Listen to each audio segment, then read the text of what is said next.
Hello everyone, welcome back, and today we're on Redshire here in a platoon, and we're pretty good as a platoon, we feel. We have a lot of fun, at least, even on the losses. We seem to work pretty good together, and as you can see, we're all at least half decent players. And today, I just want to show you this battle. Things really came down to the wire at the end. I thought that we might have lost, but we ended up turning it around. So let's go over here and check out what's new on this map. This is the first time I've been over in this direction since they reworked this map, and as you can see, they made a huge change with this hill over here, so you no longer have tons of people camping it. It's no longer really a one-sided camping hill. Both teams can go up to it, both teams can fight for it on a pretty even ground. Now, the same thing has been changed for the E3, E4-ish area. That hill's been actually divided into 3 different pieces. Oh, well, we got our track taken out there. We both did no actual health point damage to each other though. And you'll notice with T-54, when you're shooting with another T-54, especially if you're angling your armor just a little bit, it is extremely hard to hurt the other. T-54s have all around pretty balanced stats, including armor. The only thing that's really terrible on them is their gun depression. So if they're sitting on a tiny bit of a hill, aiming down is impossible.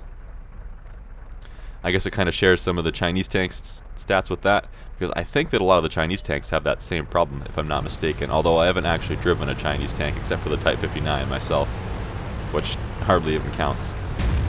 So we're just going to watch that Conqueror up there. Kind of worried about that Tier 10 medium too. I don't remember him appearing any time later, so I don't know what happened to him. He must have ran off. Oh, hello. Have fun on fire. Oh, well, you got denominators there, but that's fine. I'm going to try to peek around the corner. Maybe I can hit someone. Oh, maybe I can hit the top of his turret. No. I thought maybe the commander's hatch at the viewports up there might be a little bit of a weak spot, but it just didn't work out right. Although the denominators there managed to get a shot in on him. Oh, that was dumb of me. I poked out, didn't see him there in time. There we go. That was kind of a lucky shot on the Yog Tiger there. So you're going to notice that I just loaded a gold round. Why? Because this T-54 aiming at his front armor is very difficult to do with and get pen with standard rounds, as I just finished talking about. And apparently I stuck my front end out a little bit too much there because the T-54 managed to hit it. I thought that he could only go for my turret, but nope, he hit right between my tracks. There he is again. I may have been able to take a lucky shot and hurt him there. I decided I'm not going to do the same mistake again there, and I backed up. Oh, now he's turning. Now's our chance. There we go, got a shot on him. Now he's panicking. He's like, oh no, I'm surrounded. I need to get out of here. It's my only chance. And he's right. Running at that point was his only chance. Because he was surrounded. There was no way he was backing out of there. And there's no way he was going to fight his way out. Unfortunately, there wasn't really anything he could do about living. So now, our base is being captured. And you can see where Bruiser is up there on the Z50. He's trying to overlook the cap there. Unfortunately, in the T-54 at least, I'm not sure what its view range is compared to a lot of other tanks. I'm not sure if it has the maximum of 500 meters. But I just can't quite spot who's on the cap from here. So I've got to get closer. I can't snipe from here. So even if I did have a line of sight, I just couldn't spot that far away. So we'll move up. Hopefully nothing's towards the south, towards their original spawn, because if it is, then, well, it's going to hurt us. It's going to shoot me in the back right now. And that won't be good for our team, because this battle could go either way. We've got them surrounded pretty good, but I don't know, there's 4 or 5 of them on the cap. That's really, really not good.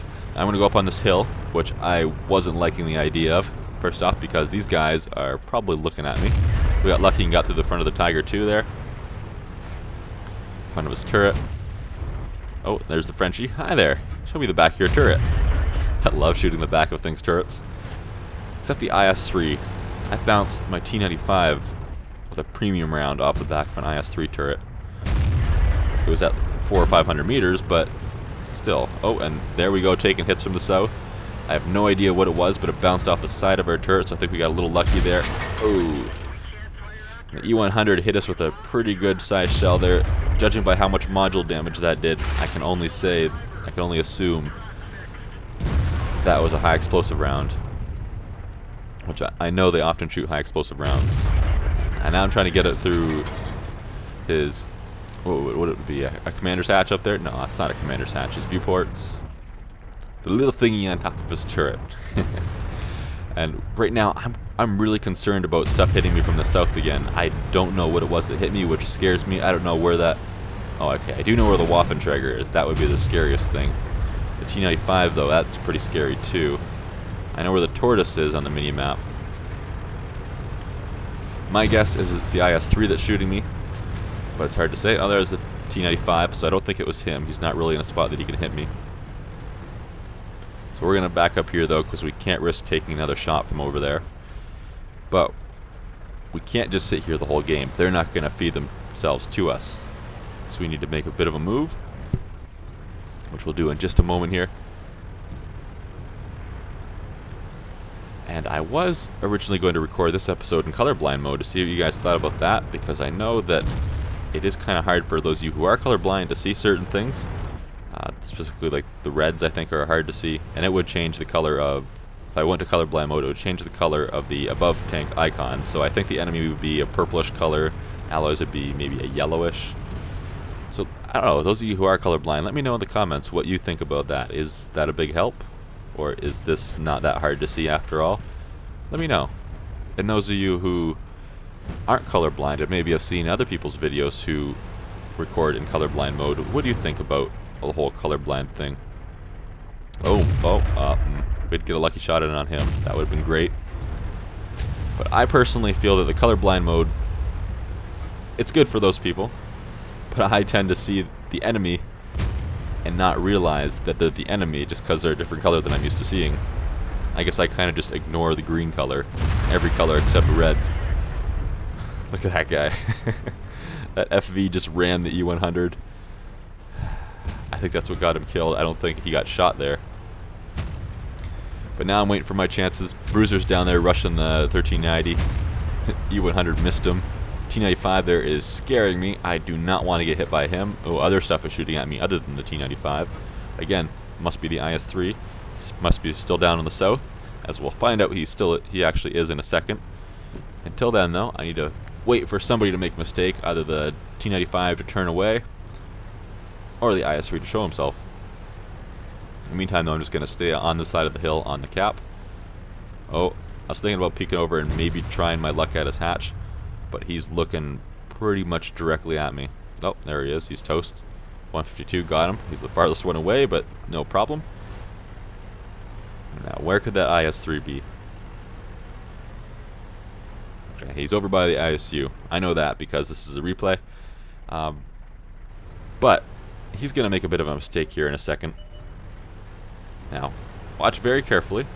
See the IS-3, you'll see that there he is. I tried taking a shot there because I knew that was going to be the last one I had. I thought he was going to hide behind that building forever. Turns out he didn't. Now, for some reason in 8.11 replays, the tank outline when you have your reticle on the tank, it's a little bit messed up there, so I could actually have a clear line of sight there. However, the ISU 152 decides to park right in front of him, so instead of our team, several of us sitting up on the hill aiming at him, being able to shoot him for him, the ISU 152 rushes in there, sits in front of him, gets himself killed, and the IS-3 lives to the end of the battle. Kind of a shame, but oh well. He wasn't too proud of himself anyway. Now, in the last episode, remember I did that fancy editing job? Showed you two perspectives? You guys really seem to enjoy that, and that's great to know because that means that, hey, in the future, some other time, I'm probably going to do that again. So I'm glad you guys enjoyed that. Remember to let me know in the comments what you guys think about colorblind mode, and I will see you next time. Have a good one, guys.